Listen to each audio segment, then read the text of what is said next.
Muling nabuhay ang sigla ng mga Kimerald fans matapos ang lumabas na balitang posibleng hiwalayan nina Julia Barreto at Gerald Anderson.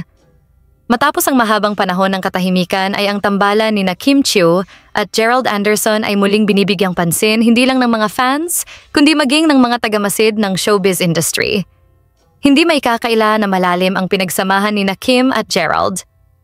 Mula sa loob ng Pinoy Big Brother House hanggang sa ilang matagumpay na teleserye at pelikula ay sila ang isa sa mga unang tambalang minahal ng bagong henerasyon. Kaya naman ay sa gitna ng lumalabas na balita tungkol sa personal na buhay ni Gerald, may mga tagahangang tila umaasa na baka muling magtagpo ang kanilang mga landas kahit sa proyekto lamang. Ngunit sa muling pag-usbong ng kilig para sa Kimerald, kasabay nito ang pag-angal ng iba.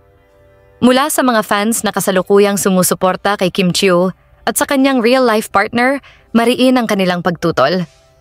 Hindi umano nila nais na balikan ni Kim ang anumang koneksyon kay Gerald, kahit pa ito'y para sa trabaho lamang.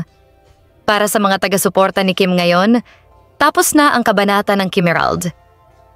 Para sa kanila, mas maayos at mas masaya na si Kim sa kasalukuyang yugto ng kanyang buhay, personal man o profesional. Ayaw nilang muling maipit ang aktres sa nakaraan, lalo na kung ito'y magdadala ng negatibong damdamin o kontrobersya. Sa kabila ng magkakaibang pananaw, isang bagay ang hindi maitatanggi, malaki pa rin ang epekto ng tambalan nina Kim at Gerald sa puso ng maraming Pilipino. At sa mundong puno ng pagbabago, nananatili ang pag-asang muling masilayan ang dati nilang chemistry kahit sandali lang. Sa ngayon ay nananatiling tahimik ang dalawang kampo. Wala pang anunsyo, wala pang proyekto. Ngunit sa social media ay patuloy ang bulong-bulungan. Patuloy ang pangarap ng ilan, at patuloy ang pagtutol ng iba. Anong masasabi ninyo sa balitang ito?